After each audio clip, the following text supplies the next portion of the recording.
Hi friends, welcome to the YouTube channel Vasani sir chemistry.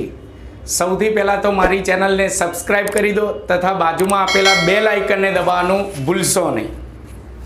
આપણે last લેક્ચરમાં સંતુલન કોને કહેવાય એની પ્રસ્તાવનાની થિયરીઓ ભણ્યા હતા। સંતુલન કોને કહેવાય, સંતુલનનો ગતિશીલ સ્વભાવ કોને કહેવાય એ ભણ્યા હતા। આજે વિડિયો લેક્ચરમાં આપણે સંતુલનના પ્રકારોની પહેલાં માહિતી આપી દઉં। સંતુલનના મુખ્ય બે પ્રકારો છે, ભૌતિક સંતુલન અને રાસાયણિક સંતુલન। એમાં પ્રતિવર્તી ભૌતિક પ્રક્રિયાઓમાં જે સંતુલન સ્થપાય તેને ભૌતિક સંતુલન કહેવાય અને પ્રતિવર્તી રાસાયણિક પ્રક્રિયાઓમાં સ્થપાયને સંતુલન તો એને રાસાયણિક સંતુલન કહેવાય। તો પહેલાં તો ભૌતિક પ્રક્રિયા શું, તો દાખલા તરીકે જો બરફમાંથી પાણી બને અથવા પાણીમાંથી વરાળ બને, તો ધારો કે પાણીમાંથી વરાળ બને છે તો H2O લિક્વિડમાંથી H2O ગેસ બને છે, H2O ગેસ બને છે। એમાં પાણીનું અણુસૂત્ર H2O અને વરાળનું અણુસૂત્ર પણ H2O। એટલે આ પ્રક્રિયામાં પદાર્થો એકના એક જ રહ્યા, માત્ર તેનું ભૌતિક સ્વરૂપ બદલાયું, તો આવી પ્રક્રિયાઓને ભૌતિક પ્રક્રિયાઓ કહેવાય। તો આવી પ્રતિવર્તી ભૌતિક પ્રક્રિયાઓમાં જે સંતુલન સ્થપાય ને તેને ભૌતિક સંતુલન કહેવાય અને રાસાયણિક પ્રક્રિયાઓમાં જે સંતુલન સ્થપાય ને એને રાસાયણિક સંતુલન કહેવાય। હવે આપણા કોર્સમાં આ સાલ ભૌતિક સંતુલન અને એના પેટા પ્રકારો પણ આવે છે, એ સંપૂર્ણ કોર્સમાંથી નીકળી ગયા છે અને આમ પણ ભૌતિક સંતુલન અને તેના પ્રકારો જે છે એ આપણે 12મા ધોરણમાં પણ કોઈ ઉપયોગી નથી આવતા। તો આપણે આ ચેપ્ટરમાં આ સાલ માત્ર રાસાયણિક સંતુલન વિશે ભણવાનું છે। તો ચાલો આપણે સ્ટાર્ટ કરીએ થિયરીઓ। રાસાયણિક સંતુલનની પહેલી બે થિયરીઓ જે છે એના લગભગ બધા મુદ્દા આપણે લાસ્ટ લેક્ચરમાં ચલાવીને એના એ જ આવે છે। પછી રાસાયણિક સંતુલનની જે ત્રીજી થિયરી આવે ત્યાંથી મેઇન આ ચેપ્ટર શરૂ થશે। જો બધું એકનું એક વસ્તુ આવશે તો આપણો ક્વેશ્ચન છે રાસાયણિક સંતુલન વિશે ટૂંકમાં સમજાવો। તો રાસાયણિક સંતુલન સમજવા માટે દાખલા તરીકે હું એક પ્રતિવર્તી રાસાયણિક પ્રક્રિયાનું ઉદાહરણ લઉં છું, જેમાં પ્રક્રિયકો A અને B છે, gives એમાંથી નિપજો બને છે C અને D। આ એક પ્રતિવર્તી રાસાયણિક પ્રક્રિયા છે, એવું ધારી લો। તો પહેલા તો રાસાયણિક પ્રક્રિયા છે, પ્રતિવર્તી પ્રક્રિયા છે, તો પહેલા તો આની અંદર 3 મુદ્દા યાદ રાખવાના રાસાયણિક સંતુલનમાં। ગઈ વખતે ચલાવીને એની જેવું જ છે, ભૌતિક સંતુલન અને રાસાયણિક સંતુલનના મુદ્દા સરખા જ હોય કે રાસાયણિક સંતુલન રાસાયણિક પ્રક્રિયામાં ક્યારે સ્થપાય, તો જ્યારે તેની અંદર પુરોગામી પ્રક્રિયાનો વેગ અને પ્રતિગામી પ્રક્રિયાનો વેગ સમાન થાય ત્યારે તેમાં રાસાયણિક સંતુલન સ્થપાય। પુરોગામી પ્રક્રિયા વેગને આપણે VF કહીએ છીએ, કારણ કે પુરોગામીને ઇંગ્લિશમાં કહેવાય ફોરવર્ડ, અને પ્રતિગામી પ્રક્રિયાને આપણે રિવર્સક પ્રક્રિયા કહીએ છીએ, એટલે VR એના વેગને। તો જ્યારે પુરોગામી પ્રક્રિયા વેગ VF અને પ્રતિગામી પ્રક્રિયા વેગ VR સમાન થાય ત્યારે તેમાં રાસાયણિક સંતુલન સ્થપાય છે। બીજું, રાસાયણિક પ્રક્રિયામાં સંતુલન સ્થપાય એટલે કે રાસાયણિક સંતુલન સ્થપાય ત્યારે જેટલા પ્રક્રિયકમાંથી નિપજ બને એ જ સમયે એટલી જ નિપજમાંથી પાછો પ્રક્રિયક બને। એટલે બંધ પાત્રમાં પ્રક્રિયકો અને નિપજો બંનેની સાંદ્રતા અચળ જળવાય રહે। પ્રક્રિયકો અને નિપજોની સાંદ્રતા હંમેશા અચળ જળવાય રહે। એનું આપણે એક વ્યવહારુ ઉદાહરણ આપ્યું હતું કે ધારો કે આપણા ક્લાસમાં 25 વિદ્યાર્થીઓ છે, 2 દરવાજા છે, એક આગળના ભાગમાં છે ને એક પાછળના ભાગમાં છે। હવે હું 5 વિદ્યાર્થી બહાર કાઢું આગળના દરવાજેથી, એ જ સમયે પાછળના દરવાજેથી 5 અંદર દાખલ થાય, 5 બહાર જાય, 5 અંદર આવે, 5 બહાર જાય, 5 અંદર આવે, એમ બંને દિશામાં પ્રક્રિયાના વેગ સમાન હોય તો ક્લાસની અંદર 25 વિદ્યાર્થીઓની સંખ્યા કેવી રહેશે? અચળ। તો એવું જ અહીંયા પુરોગામી અને પ્રતિગામી બંને પ્રક્રિયાના વેગ સમાન થાય ત્યારે પ્રક્રિયકમાંથી જેટલી નિપજ બને એ જ સમયે એટલી જ નિપજમાંથી પાછો પ્રક્રિયક બનશે. એટલે આ પ્રક્રિયકો અને નિપજોની સાંદ્રતા કેવી જળવાઈ રહેશે? અચળ. બીજું, રાસાયણિક સંતુલન સ્થપાય ત્યારે તેમાં પુરોગામી અને પ્રતિગામી પ્રક્રિયાઓ સતત સમાન વેગથી સતત ચાલુ છે. એટલે નરી આંખે આપણે જોઈએ તો આપણને એમ લાગે બંધ પાત્રમાં કશું નથી થતું, એટલે કે નરી આંખે આપણે જોઈએ તો આપણને એમ લાગે સંતુલન સ્થિર અવસ્થા છે. પણ યાદ કરો, લાસ્ટ લેક્ચરમાં આપણે સાબિત કર્યું હતું કે બંને દિશામાં પ્રક્રિયા સતત ચાલુ છે. ચાલુ શબ્દ વાપર્યો એટલે એનો મતલબ કે આ રાસાયણિક સંતુલન પણ કયો સ્વભાવ ધરાવે છે? ગતિશીલ સ્વભાવ ધરાવે છે. રાસાયણિક સંતુલન પણ ગતિશીલ સ્વભાવ ધરાવે છે. આ રાસાયણિક સંતુલનના મેઇન 3 મુદ્દા. હવે આપણે એનો આલેખ સમજવો છે. આલેખ જે છે આપણે એક્સ અક્ષ અને વાય અક્ષ દોરીએ. સાંદ્રતા વિરુદ્ધ પ્રક્રિયા અક્ષનો આલેખ દોરીશું. એટલે કે વાય અક્ષ પર આપણે સાંદ્રતાના મૂલ્યો લેવાના અને એક્સ અક્ષ પર આપણે પ્રક્રિયા અક્ષ એટલે કે એક્સ અક્ષ ઉપર આપણે પ્રક્રિયાની અંદર શું ફેરફાર થાય છે તેનું અવલોકન કરીશું.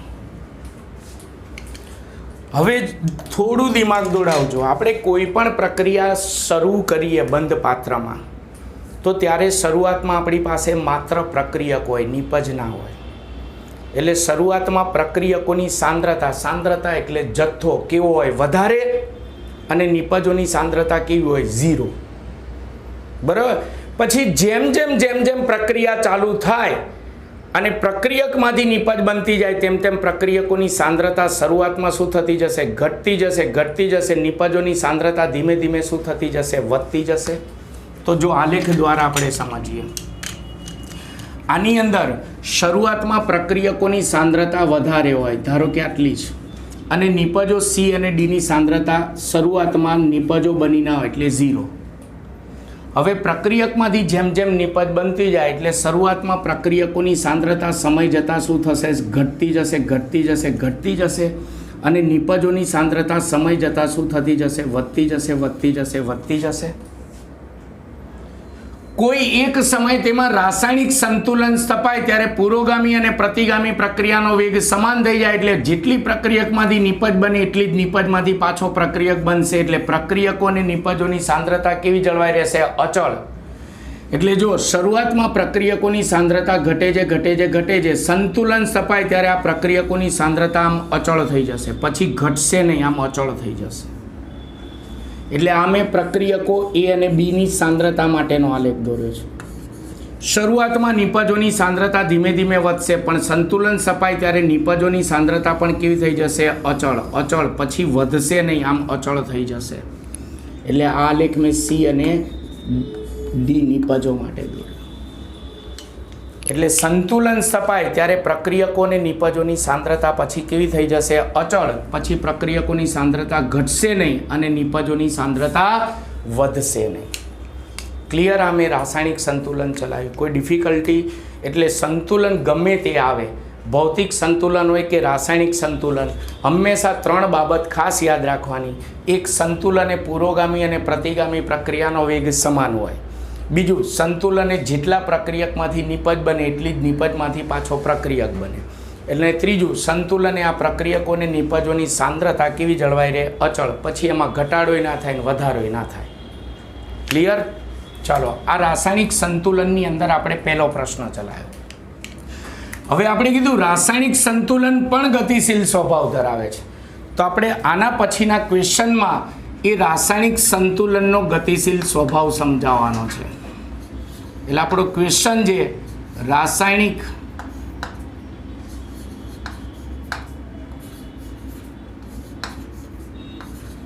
સંતુલનનો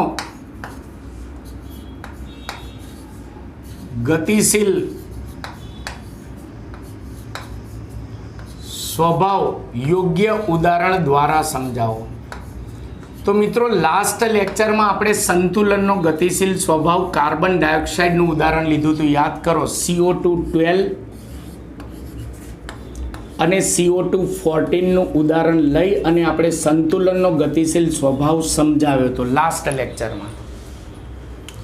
એનો એ જ પ્રશ્ન અહીંયા આવે છે, પણ આપણે માત્ર ઉદાહરણ બદલાય છે, વાયુઓ અલગ લઈશું. પ્રશ્ન એનો એ છે. તો આપણને કન્ફ્યુઝન થાય કે સાહેબ અમારે પરીક્ષામાં કયો પ્રશ્ન લખવો.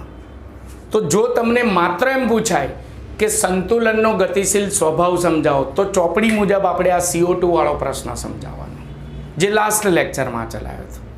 અને જો પરીક્ષામાં પ્રશ્ન આવો હોય કે રાસાયણિક સંતુલનનો ગતિશીલ સ્વભાવ સમજાવો, તો આ પ્રશ્ન સમજાવવાનો. એમોનિયાનું ઉદાહરણ લઈશ. ક્લિયર? બાકી બંને, આનો જવાબ એમાં પણ લખી શકો, એનો જવાબ આમાં પણ લખી શકાય છે, પણ આપણે ચોપડી મુજબ બંને પ્રશ્નો કેવા રાખીશું? અલગ અલગ. ક્લિયર છે ને? ચલો, પાત્રો દોરીને જ આપણે સમજાવીશું. ગઈ વખતે પણ મેં પાત્રો દોરીને સમજાવ્યા હતા. તો ધારી લો કે હું બે સમાન કદના બે પાત્રો લઉં છું. સમાન કદના પાત્રો લઉં છું એટલે સહેજ નાના મોટા દોરાઈ જાય તો તમારે સમજી લેવાનું કે સાહેબે સમાન કદના પાત્રો દોરેલા છે.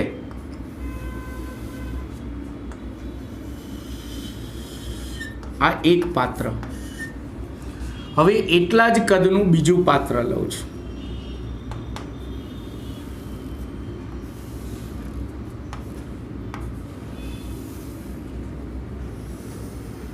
નાનું મોટું સહેજ દોરાશે.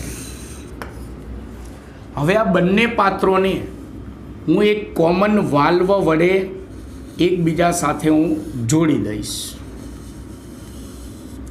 અત્યારે વાલ્વ બંધ છે.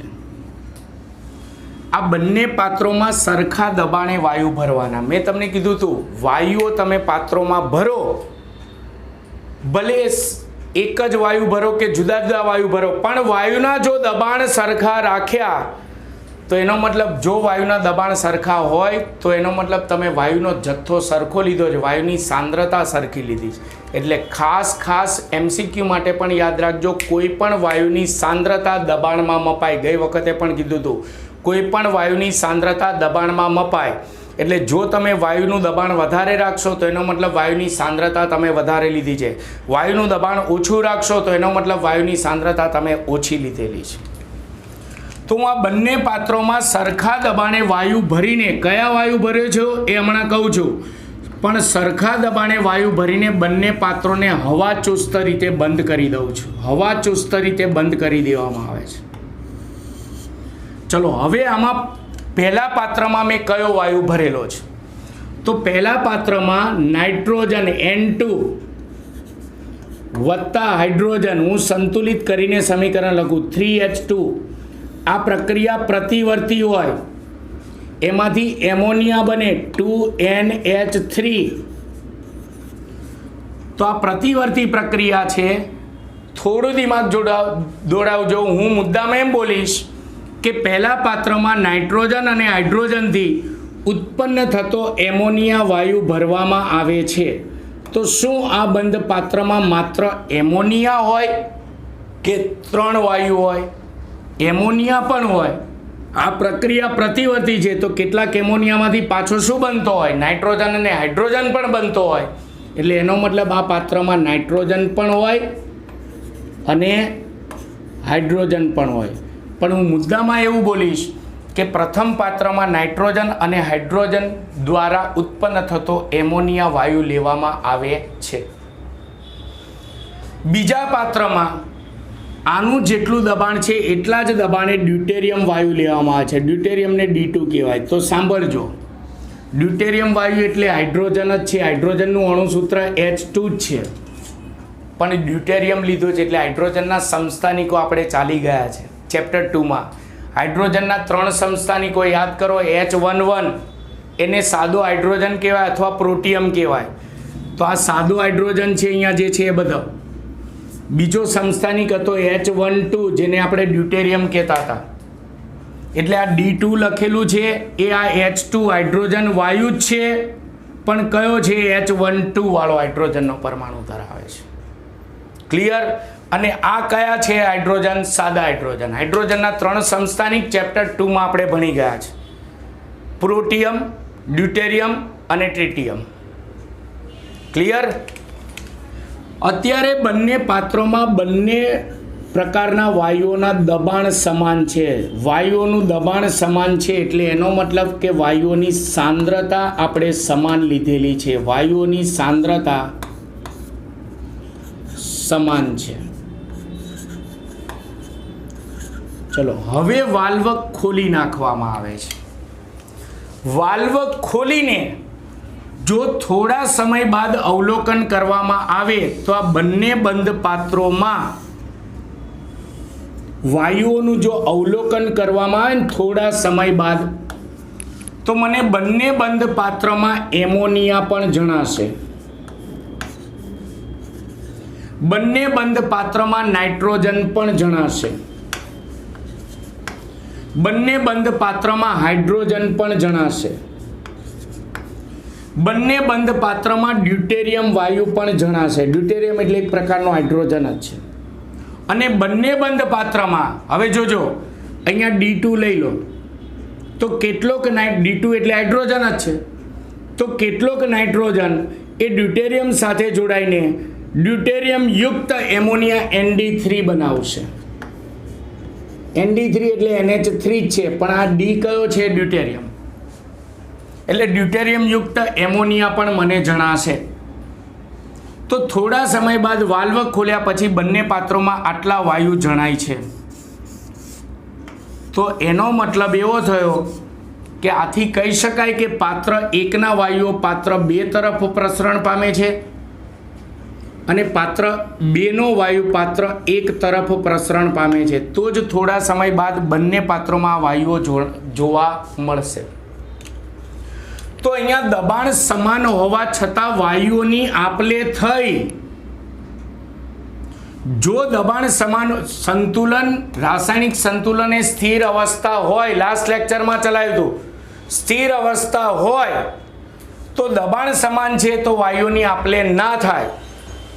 પણ અહીંયા વાયુઓની આપલે થઈ એટલે સાબિત થયું કે રાસાયણિક સંતુલન કયો સ્વભાવ ધરાવે છે? ગતિશીલ સ્વભાવ ધરાવે છે. ક્લિયર?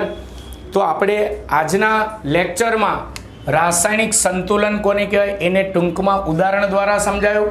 રાસાયણિક સંતુલનનો ગતિશીલ સ્વભાવ સમજાયો જે લાસ્ટ લેક્ચર જેવો જ છે. હવે આપણે રાસાયણિક સંતુલનનો નિયમ અને એનું ગાણિતિક સ્વરૂપ તારવીશું. મેઇન ચેપ્ટર હવે શરૂ થાય છે મિત્રો. આ લોંગ ક્વેશ્ચન હવે જે હું ચલાવવા જઈ રહ્યો છું વેરી મોસ્ટ ઇમ્પોર્ટન્ટ ક્વેશ્ચન છે.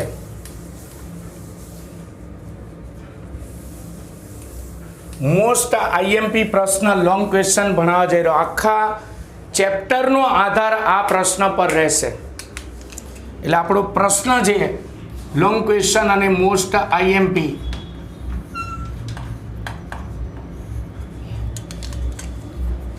રાસાયણિક સંતુલન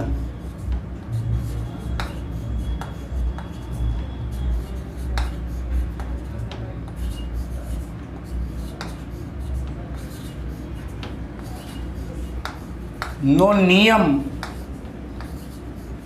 સમજાવી તેનું ગાણિતિક સ્વરૂપ તારવો. ગાણિતિક સ્વરૂપ એટલે કે તેનું આપણે સૂત્ર તારવવાનું છે. મેં અહીંયા પ્રશ્ન ટૂંકમાં લખ્યો છે. સૌથી પહેલા તો રાસાયણિક સંતુલનનો નિયમ રજૂ કરનાર કોણ છે? ઘણી વખત આપણને દાંત ચડે, હારું રજૂ કરનાર છે ને જો મળી જાય ને તો બોચી પકડીને 2 ઝાપટ મારી દઉં કે હારું એને શોધ્યું ત્યારે જ ભણવાનું થયું ને. કે રાસાયણિક સંતુલનનો નિયમ ઈસવીસન 1864માં 2 વૈજ્ઞાનિકો, નોર્વેના 2 વૈજ્ઞાનિકો, ધ્યાન રાખજો નોર્વેના એ સિટીનું નામ છે જેમ આપણે એમ કહીએ ને અમદાવાદના, એવી રીતે નોર્વેના ગુલ્ડબર્ગ અને વાગ નામના વૈજ્ઞાનિકોએ રજૂ કર્યો હતો. ગુલ્ડબર્ગ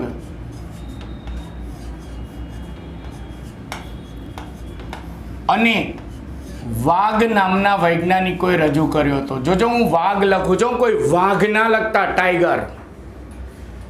1864માં નોર્વેના વૈજ્ઞાનિકો ગુલ્ડબર્ગ અને વાગે રાસાયણિક સંતુલનનો નિયમ રજૂ કર્યો હતો.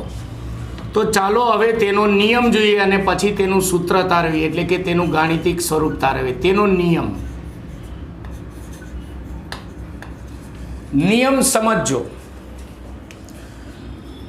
ધારો કે આ બાજુ પ્રક્રિયકો છે, ઘીઉષ પ્રતિવર્તી પ્રક્રિયા હોય, અને આ બાજુ નિપજો છે.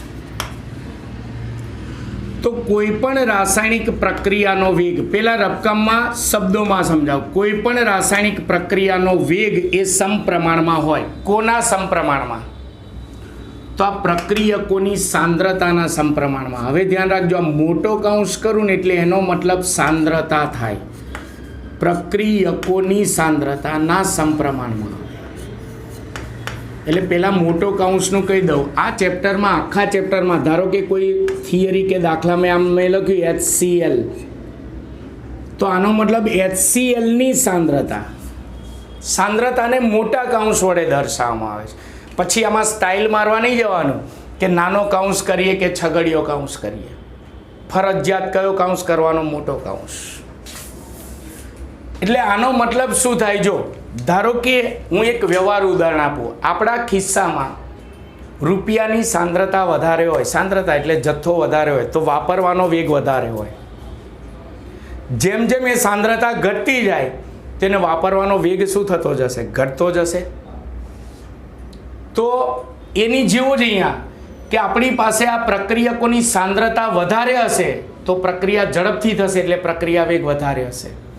સાંદ્રતા ઓછી હશે તો પ્રક્રિયા ધીમે ધીમે થશે, એટલે પ્રક્રિયા વેગ ધીમો રહેશે. એટલે એનો મતલબ કે પ્રક્રિયા વેગ એ પ્રક્રિયકોની સાંદ્રતાના સમપ્રમાણમાં હોય છે.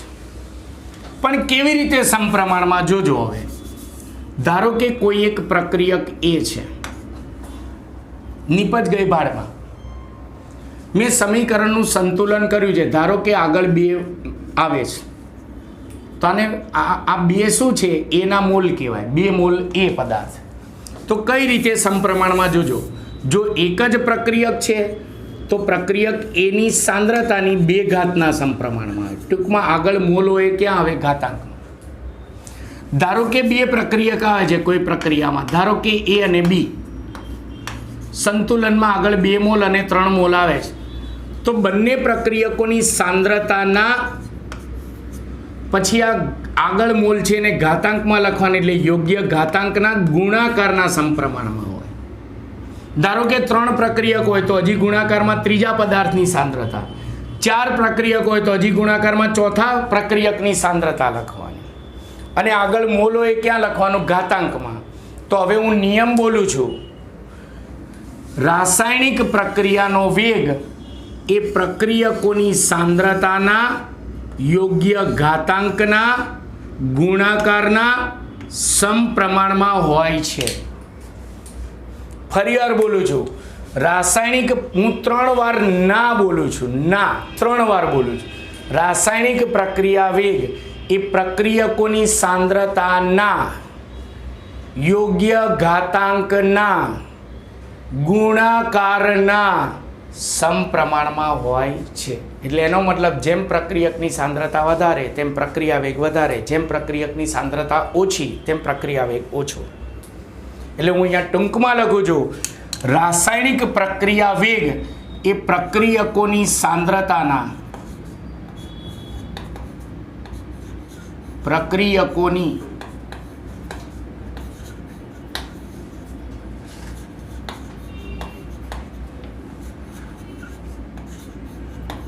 સાંદ્રતાના યોગ્ય ઘાતાંકના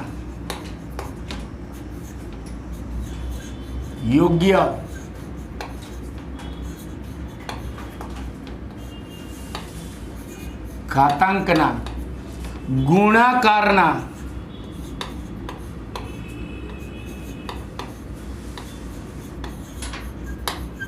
સમપ્રમાણમાં હોય છે. આને રાસાયણિક સંતુલનનો નિયમ કહે છે, અને આ નિયમ ગુલ્ડબર્ગ અને વાગે 1864માં રજૂ કર્યો હતો. ચલો હવે તેનું ગાણિતિક સ્વરૂપ આપણે તારવવું છે. ગાણિતિક સ્વરૂપ એટલે કે તેનું સૂત્ર.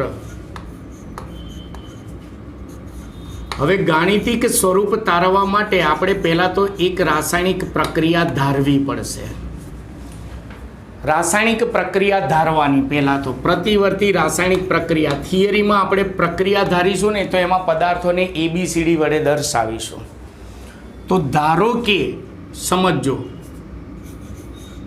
હું આ મુદ્દો જે છે ને પછી બોલું છું. પહેલાં હું એનું સમીકરણ લખી નાખું એટલે પછી ખબર પડી જશે. આ મુદ્દો પછી બોલું છું. આપણી પાસે પ્રક્રિયકો A અને B છે. એના સ્મોલ a મોલ અને સ્મોલ b મોલ છે. સંતુલિત કરો તો આગળ આંકડો હોય ને 2 3 a. પ્રતિવર્તી પ્રક્રિયા છે. એમાંથી નિપજ બને છે સ્મોલ c મોલ જેટલી નિપજ c બને છે અને સ્મોલ d મોલ જેટલી નિપજ d બને છે. એટલે પદાર્થોને આપણે કેપિટલ ABCD વડે દર્શાવ્યા છે, તેના મોલને આપણે સ્મોલ ABCD વડે દર્શાવ્યા છે. બરાબર. બીજું આમાં VF જે છે, VF એટલે આ પુરોગામી પ્રક્રિયાનો વેગ અને VR એટલે આ પ્રતિગામી પ્રક્રિયાનો વેગ. તો હવે હું આ મુદ્દો બોલી જાઉં છું. સમીકરણ ઉપરથી મુદ્દો બોલવાનો. ધારો કે એક પ્રતિવર્તી રાસાયણિક પ્રક્રિયામાં પ્રક્રિયકો A અને B ના અનુક્રમે સ્મોલ a અને સ્મોલ b મોલમાંથી નિપજો C અને D ના અનુક્રમે સ્મોલ c અને સ્મોલ d મોલ બને છે. ક્લિયર? એટલે એનું સમીકરણ આ થશે. હવે અહીંયા પુરોગામી પ્રક્રિયાનો વેગ VF અને પ્રતિગામી પ્રક્રિયાનો વેગ VR જે છે, આપણે રાસાયણિક સંતુલનના નિયમનો ઉપયોગ કરી બંનેની કિંમત શોધીશું. એટલે આપણે સંતુલનના નિયમનો ઉપયોગ કરવાનો છે. એટલે પછીનો મુદ્દો સંતુલનના નિયમ મુજબ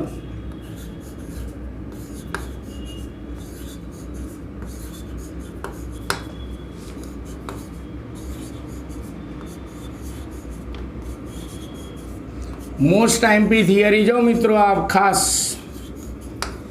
ચલો VF અને VR ની કિંમત શોધીએ. પહેલા VF ની કિંમત શોધીએ. VF પ્રક્રિયા વેગ જે છે એ સમપ્રમાણમાં હોય. કોના સમપ્રમાણમાં હોય બોલો? પ્રક્રિયકોની સાંદ્રતાના, યોગ્ય ઘાતાંકના અને ગુણાકારના સમપ્રમાણમાં. તો પુરોગામી પ્રક્રિયા આમ થતી હોય, આમ થાય તો એના માટે પ્રક્રિયકો કોણ કહેવાશે? A અને B. તો અહીંયા VF જે છે એ આ પ્રક્રિયકો A અને B ની સાંદ્રતાના એટલે A ની સાંદ્રતા, એનો યોગ્ય ઘાતાંક લખવાનો, મોલ હોય એને ઘાતાંકમાં લખવાની, એની A ઘાત ગુણ્યા B ની સાંદ્રતા, એના મોલ છે સ્મોલ b તો એની સ્મોલ b ના મોલના ઘાતાંકમાં લખવાના, એના ગુણાકારના સમપ્રમાણમાં. જો મોઢે કરો ને ત્યારે આવી રીતે નહીં બોલવાનું. VF ચલે છે A ની A ઘાત B ની B ઘાત. નહીં તો તમારે પરીક્ષામાં આમ લખાઈ જશે A ની A ઘાત B ની B ઘાત.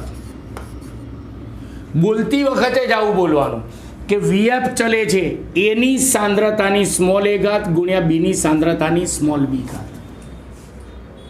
ક્લિયર?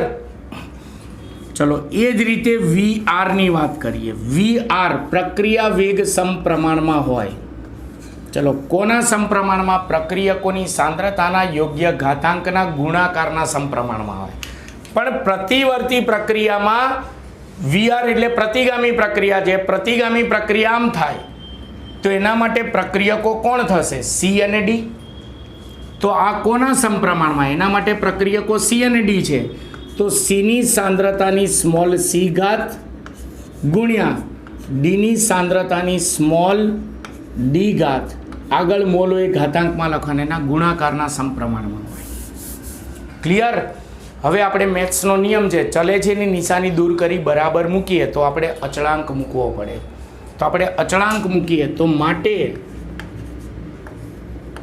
VF બરાબર આ પુરોગામી પ્રક્રિયા છે તો પુરોગામી પ્રક્રિયાનો વેગ અચળાંકને આપણે KF કહીશું ગુણ્યા A ની સાંદ્રતાની સ્મોલ a ઘાત. બોલતી વખતે એની સાંદ્રતા બોલવાની, એની a ઘાતને B ની b ઘાતને એમ નહીં બોલવાનું, ગુણ્યા B ની સાંદ્રતાની સ્મોલ b ઘાત.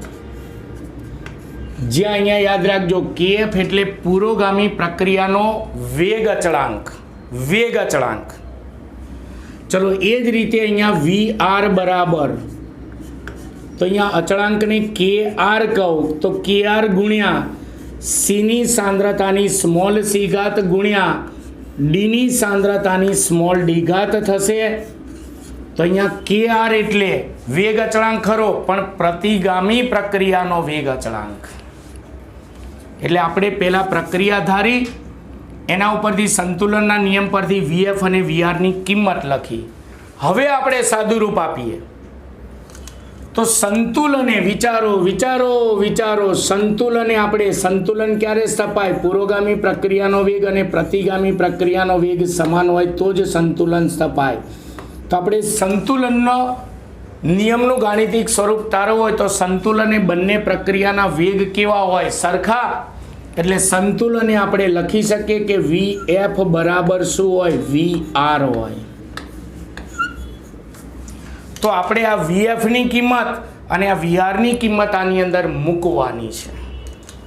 ચલો મૂકીશું. આપણે પહેલા વીએફની કિંમત મૂકીએ. વીએફની કિંમત મૂકીએ તો કેએફ ઇન્ટુ એની સાંદ્રતાની સ્મોલ એ ઘાત ઇન્ટુ બીની સાંદ્રતાની સ્મોલ બી ઘાત થશે. બરાબર. ચલો વીઆરની આ કિંમત આમાં મૂકો તો કે આર ઇન્ટુ સીની સાંદ્રતાની સ્મોલ સી ઘાત ગુણ્યા ડીની સાંદ્રતાની સ્મોલ ડી ઘાત થશે. ક્લિયર? બંનેની કિંમત મૂકી દીધી. હવે આ બંને અચળાંક છે તો અચળાંકોને એક બાજુ લાવો અને સાંદ્રતાવાળા પદોને એક બાજુ લાવો. તો આ કેઆર ગુણાકારમાં છે, સામે જાય તો ભાગાકારમાં, અને આ એબી વાળા પદો ગુણાકારમાં છે, આ બાજુ આવે તો ભાગાકારમાં. તો માટે આપણે એવું લખી શકીએ કે માટે કેએફ છેદમાં કેઆર ને સામે લઈ ગયા. આ એબી વાળા પદો આ બાજુ લાવો તો આ બાજુ સીની સાંદ્રતાની સ્મોલ સી ઘાત ગુણ્યા ડીની સાંદ્રતાની સ્મોલ ડી ઘાત છેદમાં એની સાંદ્રતાની સ્મોલ એ ઘાત ગુણ્યા બીની સાંદ્રતાની સ્મોલ બી ઘાત થશે. આવું થાય સાદુરૂપ. હવે અહીંયા કેએફ પણ અચળાંક છે, વેગ અચળાંક, પણ પુરોગામી પ્રક્રિયા વેગ અચળાંક, અને કેઆર પણ વેગ અચળાંક છે, પ્રતિગામી પ્રક્રિયા વેગ અચળાંક. ટૂંકમાં બંને અચળાંકો છે. અચળાંકો એટલે અચળ પદ જેનું મૂલ્ય બદલાય નહીં, તેનો ભાગાકાર પણ કેવો હોય? અચળ. તો આ બંને અચળાંકોના ભાગાકારને આપણે નવો અચળાંક કહીશું. કે પણ કહેવાય. ધ્યાન રાખજો, નવો અચળાંક કે પણ કહેવાય છે, કે ઈ પણ કહેવાય છે, અથવા કે ઇક્યુ પણ કહેવાય છે. કેમ? સંતુલનને ઇંગ્લિશમાં ઇક્વિલિબ્રિયમ કહેવાય. તો આ બંને વેગ અચળાંક જે છે એના ભાગાકારને સંતુલન અચળાંક કહેવાય છે. સંતુલન એટલે ઇક્વિલિબ્રિયમ છે. એટલે કે માત્ર કે પણ લખાય છે, કે ઈ પણ લખાય છે, અથવા કે ઇક્યુ પણ લખાય છે. બરાબર.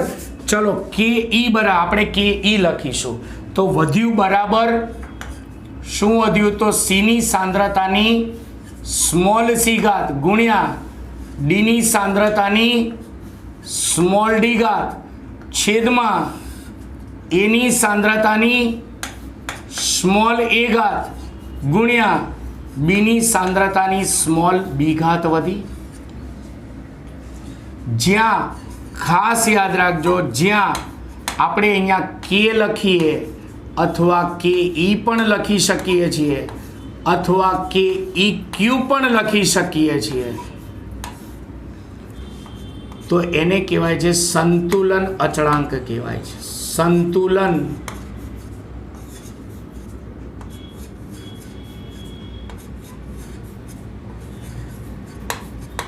અચળાંક કહેવાય છે. આ સંતુલન અચળાંકનું આપણે જે સૂત્ર તારવ્યું એ સૂત્રને આ રાસાયણિક સંતુલનના નિયમનું ગાણિતિક સ્વરૂપ કહે છે. થિયરી હજી બાકી છે પહેલાં કહી દઉં. એટલે ટૂંકમાં સંતુલન અચળાંક આપણને કોઈ પ્રક્રિયા આપી હોય તો સંતુલન અચળાંકના સૂત્રમાં અંશમાં કયો ભાગ આવશે? જમણી બાજુનો ભાગ, એટલે કે નિપજોની સાંદ્રતાનો ગુણાકાર આવશે, અને છેદમાં કોની સાંદ્રતાનો ગુણાકાર આવશે? પ્રક્રિયકોની સાંદ્રતાનો ગુણાકાર આવશે, અને આગળ મોલ એ ઘાતાંકમાં આવશે. આ સૂત્રને રાસાયણિક સંતુલનના નિયમનું ગાણિતિક સ્વરૂપ કહે છે. તો ઘણાને એમ થાય સાહેબ ગાણિતિક સ્વરૂપ તો મળી ગયું, તો હજી કેમ થિયરી બાકી છે? તો પહેલાં કહી દઉં, આપણને જ્યારે દાખલા આવે ને ત્યારે ક્યાંય આપણને એવું નહીં કીધું હોય સંતુલન અચળાંક કે અથવા તો કે ઈ શોધો. આપણને એમ કહેશે સંતુલન અચળાંક કેસી શોધો અથવા એમ કહેશે સંતુલન અચળાંક કેપી શોધો. તો આ કેસી ને કેપી શું છે તો એ સમજીએ. એના સૂત્રો આના ઉપરથી જ છે એટલે હું અહીંયા બે ભાગ પાડું છું, બરાબર સમજજો, કેસી અને કેપી. સૂચના સાંભળો, અહીંયા ધ્યાન કે જો આપણે મોલારિટી ભણી ગયા છે, મોલારિટીની રીત, એમાં સાંદ્રતા શામાં માપવાની હોય? મોલરમાં. મોલારિટીનો એકમ છે. બીજું, મોલારિટીને આપણે ચેપ્ટર 1માં કેપિટલ M લખતા હતા, મોલારિટીને કેપિટલ C પણ લખાય છે, ધ્યાન રાખજો. આ ચેપ્ટરમાં મોલારિટીને આપણે કેપિટલ C લખીશું. હવે સાંભળજો, દાખલામાં આપણને ધારો કે આ પ્રક્રિયા આપેલી છે, એની અંદર આપણને આ બધા પદાર્થોની સાંદ્રતા મોલરમાં આપેલી છે, મોલારિટીમાં. તો ત્યારે એ દાખલામાં આપણને એમ કહેશે સંતુલન અચળાંક કેસી શોધો.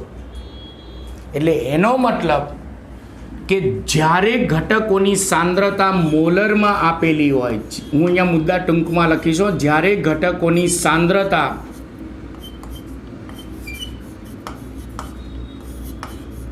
મોલરમાં આપેલી હોય તો ત્યારે સંતુલન અચળાંકનું આ જ સૂત્ર રહેશે, પણ અહીંયા કે ઈના બદલે શું લખાય છે? કે સી લખાય છે, કે સી લખાય છે. પણ ધારો કે આપણા બધા પદાર્થ વાયુ છે, ગેસ ગેસ ગેસ ગેસ, અને રકમમાં બધા પદાર્થોના દબાણ આપેલા છે, તેનો મતલબ વાયુની સાંદ્રતા શામાં આપી? દબાણમાં. મેં કહ્યું હતું ને હમણાં, વાયુની સાંદ્રતા દબાણમાં મપાય. તો જો બધા ઘટકો વાયુરૂપ હોય અને એ બધા જ વાયુરૂપ ઘટકોની સાંદ્રતા દબાણમાં આપેલી હોય, સાંદ્રતા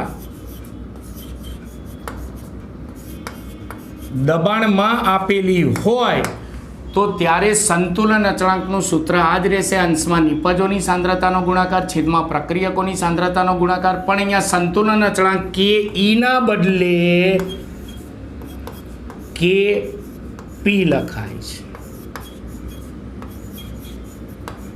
એટલે ટૂંકમાં જ્યારે સાંદ્રતા મોલરમાં હોય ત્યારે કેસી અને સાંદ્રતા દબાણમાં હોય ત્યારે કેપી. તો આરું કંઈક તો અલગ હોવું જોઈએ ને લખવામાં, કે ભલે મેં કીધું કેસીના સૂત્ર હોય કે કેપીનું સૂત્ર, અંશમાં નિપજોની સાંદ્રતાનો ગુણાકાર છેદમાં પ્રક્રિયકોની સાંદ્રતાનો ગુણાકાર, પણ આમાં સાંદ્રતા મોલરમાં લઈએ છીએ, આમાં સાંદ્રતા દબાણમાં લઈએ છીએ, એવું દર્શાવવું તો પડે ને. એટલે આપણે કેસી અને કેપીનું સૂત્ર, આનું આ જ સૂત્ર કેસીની રીતે અને આનું આ જ સૂત્ર કેપીની રીતે લખવું હોય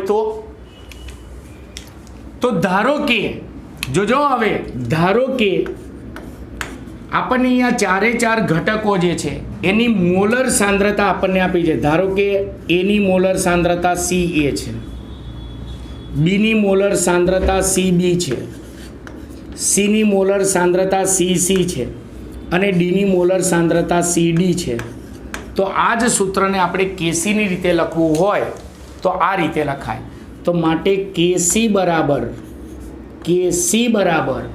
ચલો, અહીંયા સીની સાંદ્રતાની સ્મોલ સી ઘાત છે, પણ આ સાંદ્રતા આપણે મોલરમાં લઈએ છીએ તો સીની મોલર સાંદ્રતા એટલે CC એની સ્મોલ સી ઘાત. ચલો, ડીની સાંદ્રતાની સ્મોલ ડી ઘાત છે, પણ આ સાંદ્રતા આપણે મોલરમાં લઈએ તો CD એની સ્મોલ ડી ઘાત, છેદમાં એની સાંદ્રતાની સ્મોલ એ ઘાત છે, એની સાંદ્રતા મોલરમાં લઈએ તો CA કહેવાય એટલે C એની સ્મોલ એ ઘાત, ગુણ્યા બીની સાંદ્રતાની સ્મોલ બી ઘાત છે, મોલરમાં લઈએ દર્શાવીએ તો CB ની સ્મોલ બી ઘાત. એટલે જુઓ તમે, મેં આનું આ સૂત્ર લખ્યું છે કે નહીં, પણ મેં સીની રીતે લખ્યું તો એનો મતલબ પરીક્ષકને ખબર પડી જાય કે તમે આ બધી સાંદ્રતા શામાં લીધી છે? મોલરમાં લીધી છે, રાઈટ. ચલો, કેપી ક્યારે વપરાય? બધાની સાંદ્રતા દબાણમાં આપી હોય ત્યારે અને બધા ઘટકો વાયુ હોય ત્યારે. તો ધારી લો કે આપણા બધા ઘટકો વાયુ છે અને બધાની સાંદ્રતા દબાણમાં આપેલી છે, એટલે કે બધાના આંશિક દબાણ આપ્યા છે. ધારો કે એની સાંદ્રતા દબાણ એટલે કે એનું દબાણ pH, બીની સાંદ્રતા એટલે કે બીનું દબાણ pB છે, સીની સાંદ્રતા ધારો કે pC છે અને ડીની સાંદ્રતા ધારો કે pD છે. તો આ બધી સાંદ્રતાને દબાણમાં લખો, ઘાતાંક એના એ જ રહેશે, તો અહીંયા Kp લખાશે. તો બોલો આના આ જ સૂત્રને આપણે Kpની રીતે લખવું હોય તો Kp બરાબર ચલો પેલા સીની સાંદ્રતા એટલે કે સીનું દબાણ એની સ્મોલ સી ઘાત, એટલે શું લખાશે PCની સ્મોલ સી ઘાત ગુણ્યા ડીની સાંદ્રતા દબાણમાં એની સ્મોલ ડી ઘાત, તો ડીની સાંદ્રતા દબાણમાં લખે તો PD એની સ્મોલ ડી ઘાત છેદમાં એની સાંદ્રતા દબાણમાં એની સ્મોલ એ ઘાત ખરી, એની સાંદ્રતા દબાણમાં કેટલી છે તો PA એની સ્મોલ એ ઘાત ગુણ્યા બીની સાંદ્રતા દબાણમાં એની સ્મોલ બી ઘાત એટલે PB ની સ્મોલ બી ઘાત થશે. એટલે વિચારો આ સૂત્ર પણ અનુવાદ છે, આ સૂત્ર પણ અનુવાદ છે, પણ આના સૂત્રને મેં સીની રીતે લખ્યું તો એનો મતલબ કે આ બધી સાંદ્રતા તમે મોલરમાં લીધી છે, અને આ સૂત્રને મેં દબાણની રીતે લખ્યું તો એનો મતલબ મેં સાંદ્રતા દબાણમાં લીધું. તો ત્યારે અહીંયા મેં કેઈના બદલે કેસી લખ્યું ને અહીંયા કેઈના બદલે કેપી લખ્યું. ક્લિયર છે બધાને? પણ આ એક વસ્તુ આપણે કેસીના સૂત્રો આપણે બે રીતે લખીશું. આવી રીતે સીની રીતે પણ લખાય છે, અથવા કેસીનું સૂત્ર જે છે બીજી રીતે પણ લખાય. જોજો, અથવા કેસી બરાબર કેસીનું સૂત્ર એમને મોટા કાઉન્સની રીતે પણ લખી શકાય. તમે મોટો કાઉન્સ લખ્યો હશે અથવા સી લખેલા હશે ને એટલે પરીક્ષક સમજી લેશે કે તમે સાંદ્રતા મોલરમાં લીધેલી છે.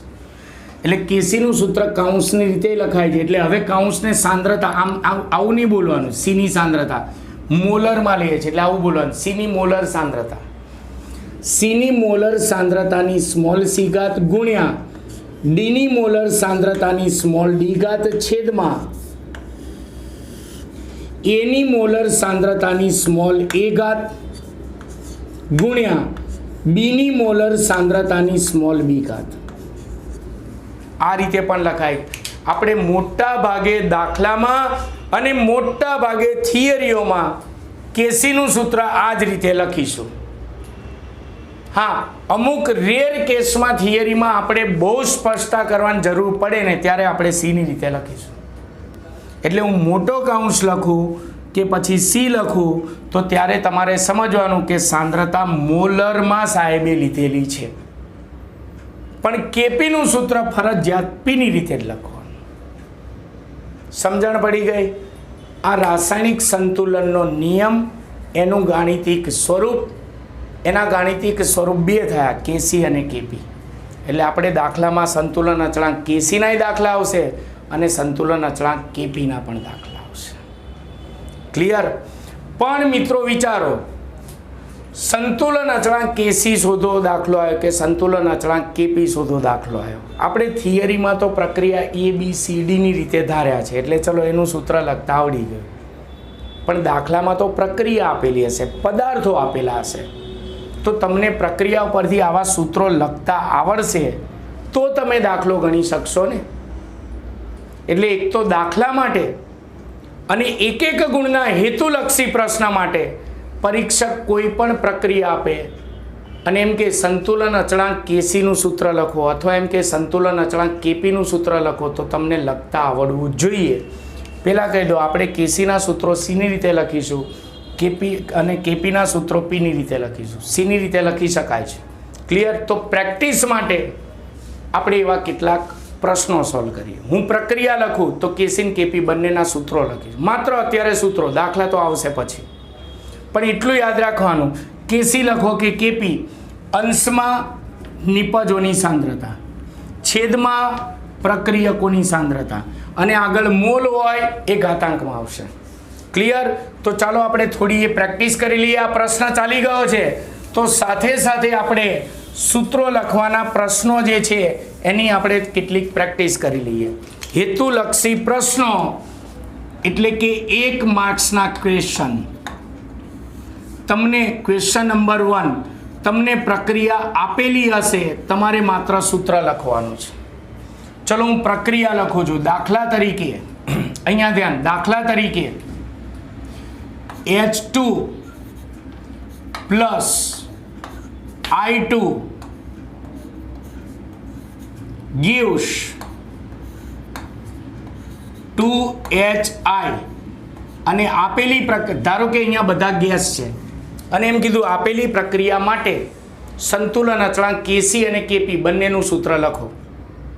જો બધા ગેસ હોય ને તો Kc અને Kp બંનેનું સૂત્ર તમને પૂછાય, કારણ કે બધા ગેસ હોય ને તો Kc શોધી શકાય, Kp શોધી શકાય. પણ બધા ગેસ ના હોય, લિક્વિડ એક્વા આવતું હોય, એક્વા એટલે જલીય દ્રાવણ, સોલિડ આવતું હોય, તો ત્યાં પછી Kc જ શોધવાનું પૂછાય. તો ત્યાં પછી આપણે Kc નું જ સૂત્ર લખવું પડે. પણ અત્યારે હું એવા ઉદાહરણ આપીશ કે જે બધા ગેસ હોય. ક્લિયર? ચલો સંતુલન અચળાંક Kc નું સૂત્ર લખવું. આપણે મોટા કૌંસની રીતે લખીશું. તો અંશમાં નિપજોની સાંદ્રતા, છેદમાં પ્રક્રિયકોની સાંદ્રતા. આમાં નિપજ કેટલી છે? એક જ. એના મોલ કેટલા છે? 2. તો આ રીતે બોલવાની, HI ની મોલર સાંદ્રતાની 2 ઘાત છેદમાં, હવે પ્રક્રિયકો આગળ 1 મોલ છે એટલે સાંદ્રતાની 1 ઘાત આવશે, એટલે H2 ની મોલર સાંદ્રતાની 1 ઘાત ગુણ્યા I2 ની મોલર સાંદ્રતાની 1 ઘાત. આ રીતે, એટલે મોટો કૌંસ કર્યો છે એટલે એનો મતલબ આ સાંદ્રતા આપણે મોલરમાં લીધી છે. હા, તમે C ની રીતે લખી શકો આ રીતે. જો Kc બરાબર CHI એટલે કે HI ની મોલર સાંદ્રતા એની 2 ઘાત છેદમાં CH2 ની 1 ઘાત ગુણ્યા CI2 ની 1 ઘાત. પણ આપણે જનરલી Kc નું સૂત્ર આ રીતે લખીશું. ક્લિયર ને? C ની રીતે લખી શકાય આ રીતે, ધ્યાન રાખજો. ચલો Kp નું સૂત્ર લખવું છે આપેલી પ્રક્રિયા માટે. Kp નું સૂત્ર, તો Kp નું સૂત્રની અંદર સાંદ્રતા દબાણમાં લખવાની. અંશમાં નિપજની સાંદ્રતા એટલે PI નું દબાણ, HI નું દબાણ એટલે PHI એની 2 ઘાત. મોલ હોય એને ઘાતાંકમાં લખી નાખવાનું. છેદમાં આની આગળ 1 મોલ છે તો PH2 ની 1 ઘાત ગુણ્યા PI2 ની 1 ઘાત. ક્લિયર? ચાલો પ્રેક્ટિસ માટે બીજો પ્રશ્ન, બીજી પ્રક્રિયા આપું છું. Question number 2. ધારો કે N2 plus 3H2 gives 2NH3 છે. બધા ગેસ છે, બંને સમીકરણ, બંને સૂત્રો લખવાના છે. તો સૌથી પહેલાં આપણે Kc નું સૂત્ર લખીએ.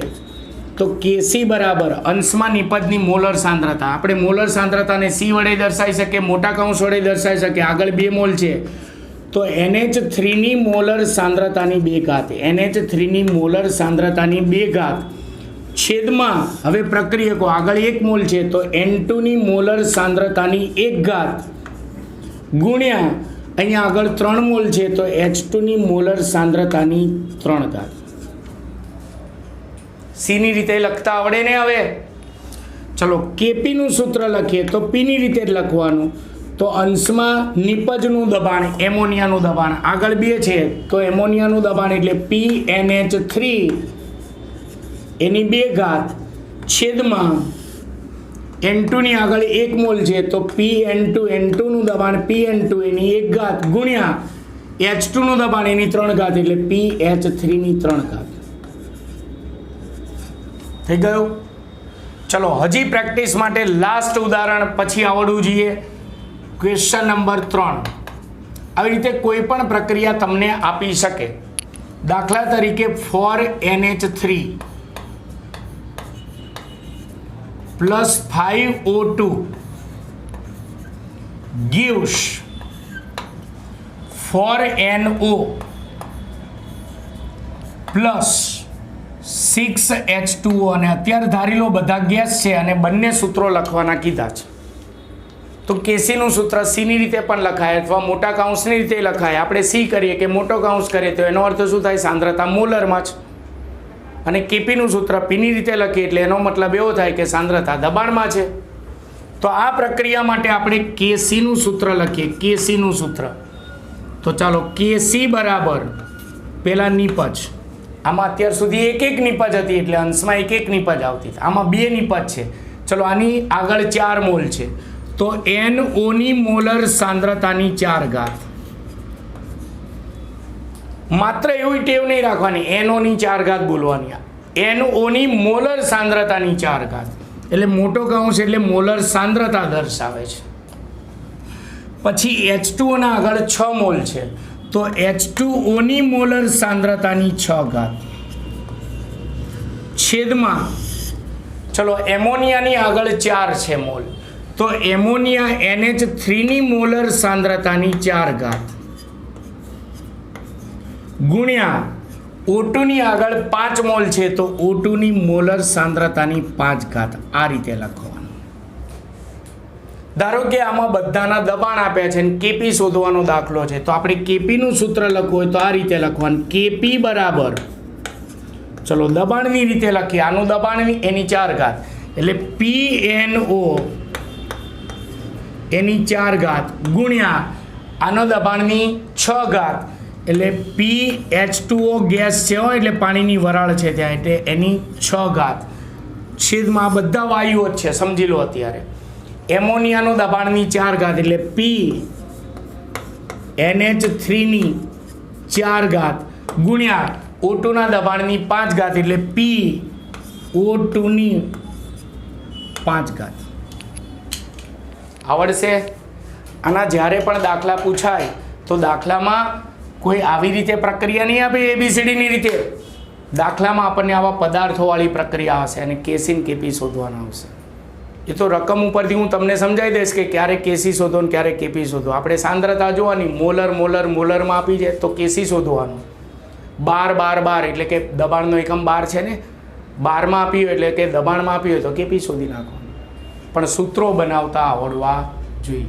બંનેમાં યાદ રાખજો અંશમાં નિપજોની સાંદ્રતા છેદમાં પ્રક્રિયકોની સાંદ્રતા અને આગળ મોલ હોય તો એ ઘાતાંક. ક્લિયર?